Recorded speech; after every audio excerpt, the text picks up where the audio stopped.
Retour sur le Grand Prix d'Angleterre sur F1i TV, seconde partie de notre débriefing. Ziv, alors on a parlé dans la première partie de cette qualification assez passionnante parce que la météo a mis le grain de sel et que ça a provoqué évidemment quelques surprises. Notamment des équipes du niveau de Ferrari et de Williams qui n'arrivent pas à gérer la Q1, on se demande comment c'est possible. Le résultat, la conséquence, c'est qu'il y avait une grille de départ complètement chamboulée et on a vu ce que ça a donné. Oui, ça a donné un crash vraiment très très impressionnant et heureusement il n'y a pas eu de blessés. Seulement j'ai remarqué, Pierre, que parce que c'était Kimi, il n'y a personne qui l'a incriminé.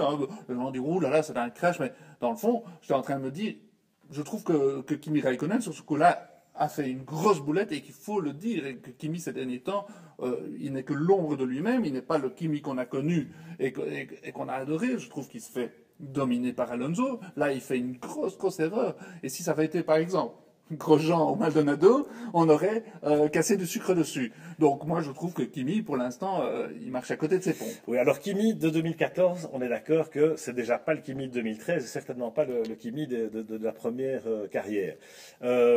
Mais dans ce cas-ci, ok, Kimi vire un peu large parce qu'il y a de la place, parce qu'il y a des dégagements qui sont faits pour ça. Donc Kimi, parce que il part derrière et qu'il y a des voitures moins rapides, ils sont à cap de front et Kimi, il élargit.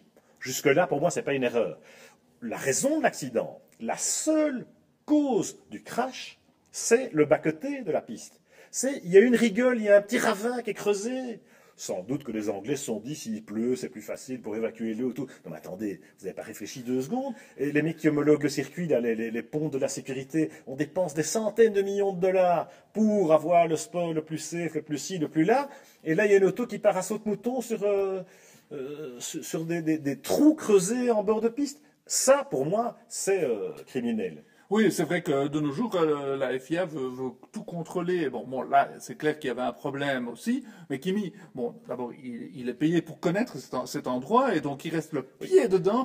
Ils font des tours à pied, je rappelle, avec les ingénieurs et tout. On se demande à quoi ça sert. Donc c'est clair que dans le premier tour, il veut perdre le moins de position possible en partant un peu large, mais il reste le pied dedans au risque de créer un strike immense. Heureusement, il s'est pas fait mal. Seulement, c'est quand même lui le fautif. Oui, enfin, moi je crois que c'est plutôt donc le circuit qui est fautif ou le fait que cette piste, voilà, parce que s'il n'y a pas le déséquilibre provoqué par le changement de hauteur, Kimi revient sur la piste et il se passe rien. Donc voilà, pour moi c'est ça le problème. Alors excès de zèle, tu parles de règlement ou de excès de zèle sur la sécurité, c'est le fait qu'on poireaute pendant 1 heure pour changer un rail qui est à peine enfoncé et franchement. Dans le pire des cas, bien improbable, il y aurait un deuxième carton sur le même rail. Je ne pense pas que ça change la sécurité de quoi que ce soit, mais parce qu'on est plus catholique que le pape, et qu'il y a des règlements, et qu'il y a ci, et qu'il y a là, qu'il y a des assurances, et que j'en passe, eh bien, on passe 1 heure à déboulonner un rail pour en mettre un autre. Les chances qu'il y ait un carton qui se produise à cet endroit-là sont infimes, elles sont 0,000 quelque chose, et le résultat des courses, c'est qu'il y a des spectateurs qui payent cher et vilain et qui sont bouleversés dans leur timing. Il y a des téléspectateurs, là je peux vous dire que c'est par millions qui zappent, parce qu'en face il y a quand même la finale de Wimbledon, il y a le Tour de France, attendez, on n'est pas tout seul au monde. Et là, la Formule 1 se tire une balle dans le pied, je ne comprends pas. Non, mais c'est pas seulement à ce sujet. Ce sujet vraiment montre très bien le problème, c'est que la FIA veut tout légiférer, on peut plus dépasser une ligne blanche, on peut plus toucher un autre sans que ce soit investigué. Je trouve que trop de réglementation tue la Formule 1 et ça en devient risible parce que c'est vrai, on aurait pu redémarrer sous safety car, enfin nettoyer la piste, c'est vrai qu'il fallait la nettoyer et puis y aller parce que effectivement le risque zéro n'existe pas et n'existera pas et c'est pas bien il faut pas que le sport soit un risque zéro. Ils ont reboulonné le rail mais ils n'ont pas rebouché le trou, donc la cause de l'accident on l'a laissé, donc c'est absurde. Complètement absurde. Alors, tu parles de ces règlements, de ces lignes blanches, etc., des commissaires qui investiguent. On a quand même eu un des plus beaux duels de ces dernières années. C'est une dizaine de tours entre 2 des meilleurs pilotes du monde, Alonso et Vettel. On s'est régalé, Yves. Et là, ils avaient beau se plaindre sur le fait qu'il a mordu la bordure, il a poussé le DRS, ceci, cela, j'en passais des meilleurs. On a quand même eu une magnifique passe d'armes. Et ça, rien que pour ça, ça valait la peine d'attendre. Ah oui, ça on en redemande et on a eu affaire à... Heureusement, ça s'est très très bien passé parce qu'on a affaire à deux immenses champions. Et ce sont des champions du monde en puissance et en titre. C'est vraiment génial de les voir se battre comme ils l'ont fait. Et on se dit qu'avec deux pilotes d'un moindre niveau, ça aurait terminé en carton. Et c'est pour ça que je profite à fond de ce genre de manœuvre et de ce genre de duel. C'est qu'on sait qu'on se laisse le minimum syndical hein, pour ne pas se toucher, mais qu'on se bat de manière très très dure, mais de manière fair play. Moi j'ai envie de dire aussi merci Silverstone parce que le tracé fait qu'il provoque ça. Le nombre de dépassements qu'on a eu, dépassements magnifiques, hein, et pas seulement dans le duel Alonso-Vettel, mais hein, vous avez vu la remontée de Bottas ou d'Hamilton, enfin, et d'autres dépassements, d'autres concurrents, on croise les trajectoires, ou même dans des virages très rapides, on y va à deux de front, enfin, c'est magnifique, et la preuve hein, que tous ces nouveaux circuits de l'ère moderne sont peut-être pas bien pensés, c'est qu'un vrai Grand Prix, on en a eu un grâce aussi au tracé de Silverstone. Alors, Alonso, finalement, rend les armes face à Vettel parce qu'il avait des pneus qui avaient 10 tours de plus, enfin bref, mais Alonso sauve Ferrari. S'il n'y a pas Alonso, Ferrari ne marque pas un point, là. La situation, il y a vraiment le feu à la Scuderia. Alors, on sait que Alonso, il commence quand même tout doucement. Enfin, il y a des rumeurs comme quoi, bon, là, il veut partir en vacances. Il est obligé de rester pour les essais. Il n'y a pas de plan B chez Ferrari. Moi, je suis quand même très inquiet. Si Raikkonen s'était fait mal, on met qui dans la voiture, Ziv?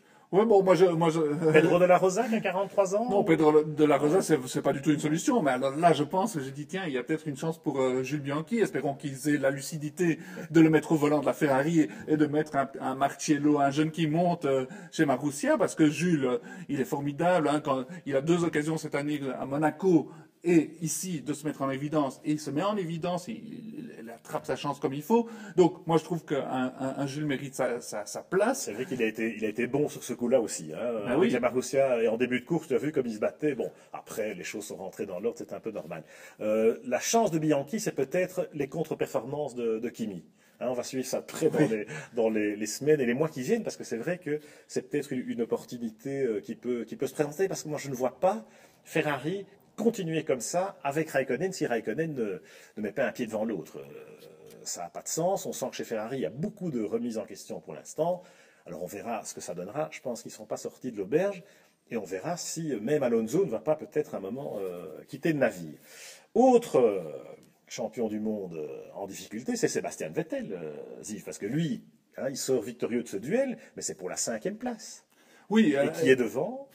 Et là, bon, moi, notre ami Daniel, là, Ricciardo, hein, qui est en couverture du nouveau numéro des Family Magazine, c'est pas pour rien. Et donc, nous, on a dit beaucoup de bien, ça fait 2 ans qu'on dit beaucoup de bien de Daniel Ricciardo, mais il faut dire la vérité, hein, c'est que nous, on en pensait beaucoup de bien, mais il nous épate parce qu'on s'attendait pas à ce qu'il taille des croupières à Vettel. Hein. Vettel a été bon sur ce coup-là, il est bon, il est formidable, et Vettel va encore nous en remontrer parce que bon, il n'est pas 4 fois champion du monde pour rien. Mais au final, qui est sur le podium, c'est Ricciardo. Et pourquoi? Parce que vous l'avez peut-être entendu à la radio, Ricciardo, à un moment, il se rend compte que sa seule chance de passer devant, c'est la stratégie à un seul arrêt. Et il a donc fait presque 30 tours avec les pneus. Il était à l'agonie à la fin avec Button qui klaxonnait, mais il a sauvé son podium. Donc, non seulement il y a de la compétence, il y a de la vitesse, il y a du talent, mais il y a de la clairvoyance. Il y a une analyse, il y a une capacité, et puis il y a zéro faute, quoi. Oui. Là, il est bluffant. Et là, il est bluffant, et maintenant, il se révèle comme être un champion du monde en puissance, parce que là, il montre toutes les qualités. Non seulement il est rapide, il est intelligent, il a une clairvoyance en pleine bataille de se dire, tiens, il faut changer la stratégie, il est sympa, il est marketable, il a toutes les qualités. Et si vous voyez la tête de Vettel dans le carré des interviews après, il avait les boules, hein, parce que sur Alonso, certes, mais il avait surtout les boules de s'être de nouveau fait taper par le souriant Daniel, même si sur la piste, Ricciardo n'a pas dépassé Vettel, il a juste été plus malin, plus opportuniste, plus tout ce qu'on veut. Chapeau. Alors on verra dans les Grands Prix à venir ce qu'il en sera, mais c'est vrai que c'est passionnant, cette nouvelle vague. On a parlé de Valtteri Bottas hier, il y en a d'autres, hein, dont Jules Bianchi, dont d'autres pilotes français. Hein. On croise encore les doigts pour Jean-Éric Vergne, hein, qui est dans le top 10, qui fait de nouveau une 10e place, mais il y a ce Russe, ce jeune Kvyat là, qui se montre un petit peu meilleur que lui, comme Ricciardo s'était montré un petit peu meilleur que lui. Et ça, c'est dur en F1, c'est que voilà, il y a le constat permanent, l'obligation de résultat chaque week-end.